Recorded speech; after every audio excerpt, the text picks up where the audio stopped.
Mayhem in Beverly Hills as looters storm the luxury clothing store Alexander McQueen and make off with thousands of dollars worth of goods.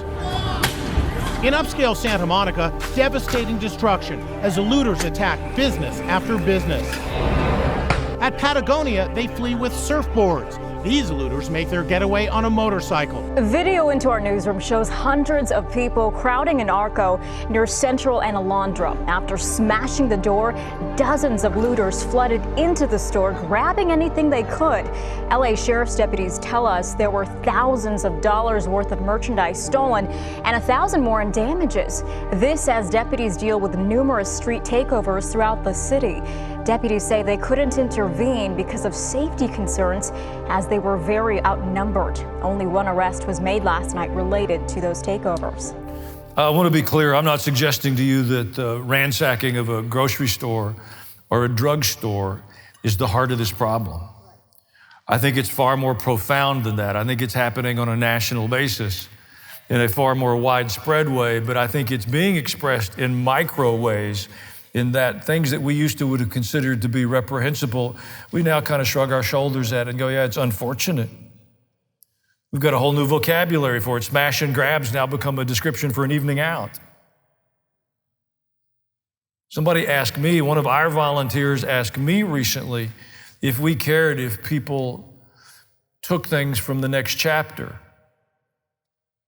And I said, yes, we do. You should stop them. It's not okay.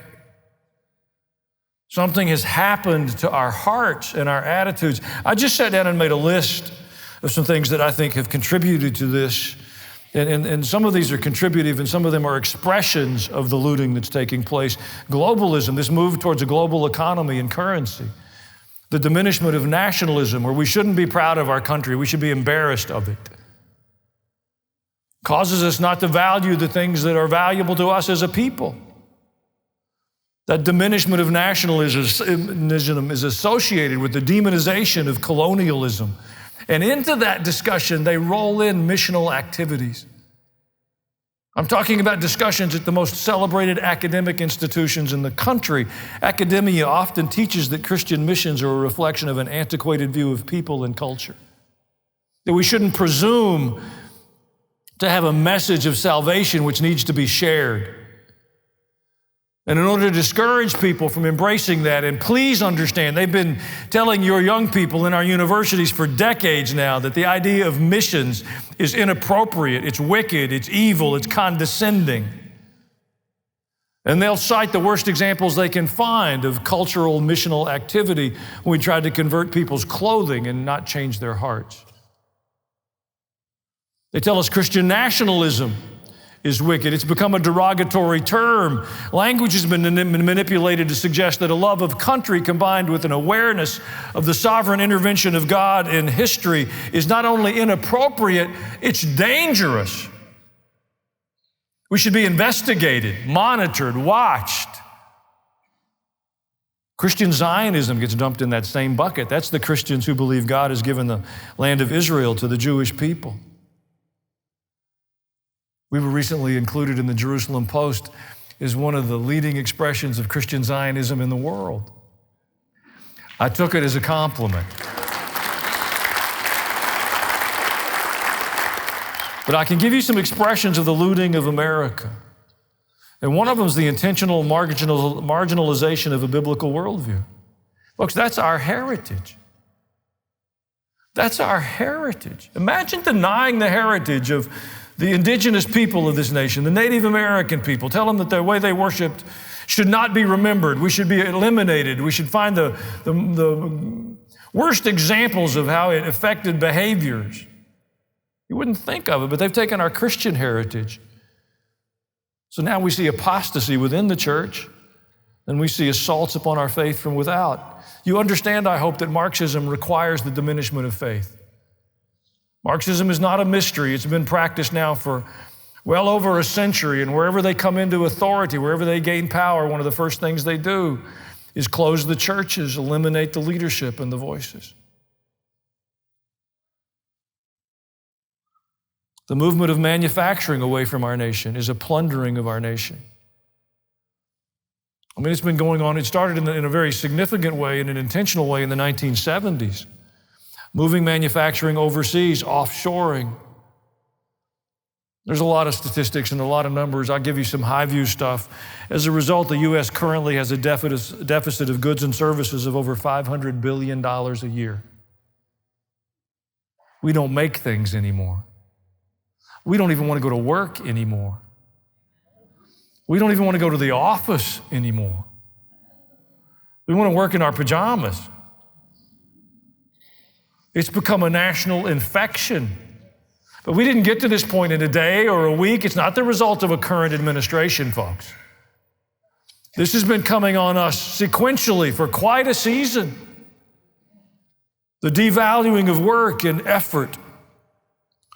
Let me give you a list. Converse shoes, Gerber baby food, Schwinn bicycles, Craftsman tools, Under Armour, sports clothing and shoes and gear, York peppermint patties. How many of those you think are still manufactured in the U.S.? None of them. None of them. Gerber baby food, the rest of them I can tell you where they're manufactured, but Gerber doesn't disclose its manufacturing sites. Nestle, the owner of Gerber, just states that they have 418 factories in 86 countries. But they don't make any of it here. I'll give you another component of the looting of America, the refusal to use American energy sources. We spend billions of dollars annually spending it with other nations, depriving U.S. companies and citizens of the revenue and the jobs. We are looting our country. Terrorism, the targeting of civilians and acts of violence and war, and we won't say it. We relabel it. We don't want to create angst towards anyone. And if you dare to say some people group sponsor terrorism, you're xenophobic or some other phobic. We watched it in spades on 9/11. Airplanes were weaponized. Terrorism on our planet is not exclusively an Islamic issue, but it has been a predominantly Islamic issue. Trillions of dollars spent to try to make us safe. The loss of thousands of lives. They are looting our nation, targeting civilians, men and women and children. And we are reluctant to say it. We are so addled, so confused. They tell us we deserve it. And we pay for our children to sit in the classrooms where that is taught.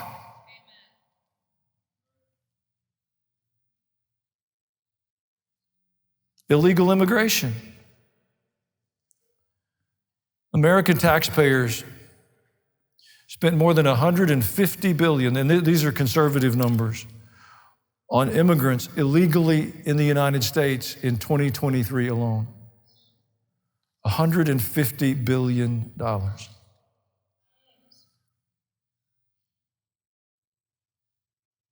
Illegal is the key word. If we want to change the immigration system, if we want to change it's okay, we can do that.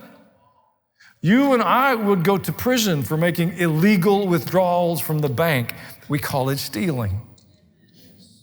When people come to our country uninvited, intentionally avoid the immigration process and consume our services of education, of health care, our social services, they are overwhelming us. It is looting our country. And we're so addled as a nation, we have trouble saying it. We have sanctuary cities. Major American cities, some of the most celebrated American cities that refuse to obey federal laws, but demand federal funding, looting this nation, taking money from people who pay their taxes and refusing to enforce the laws that we have agreed to yield to. I've been considering declaring myself a sanctuary person. Do you suppose I could avoid the IRS that way? Probably not.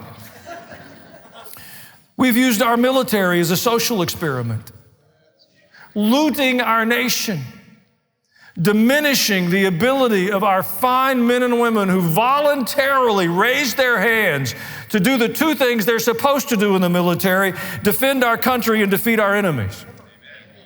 And we've watched them be turned into a DEI experiment. We've watched them turn them into an LGBTQI2 and whatever number they add this week. And they've rendered them ineffective. They've mocked them. They've hunted down people in the military who had a strong biblical worldview and have expelled them. They are looting our country. And what do the Christians say? Well, we don't want to talk about that. Could we do a Bible study on the Pharisees? Folks, I believe in studying the Bible, but the point of that is to be salt and light. The list goes on. We've defunded the police. You know, the ultimate outcome of all of this, if the looting continues unchecked, I'll tell you where it's going. There will be a complete absence of any leadership from churches. We'll simply be asked to be cultural voices, not to be advocates for a biblical worldview. We'll just be asked to repeat whatever the mantra is of whoever happens to have authority over us. That'll be the only way to maintain our status. You'll have to deny your faith. You better use your freedom while you have freedom to be an advocate for a biblical worldview. Thank you for watching this video. If you enjoyed it, subscribe to the channel. You know the drill. Hit the bell for notifications. If you want to, leave a comment.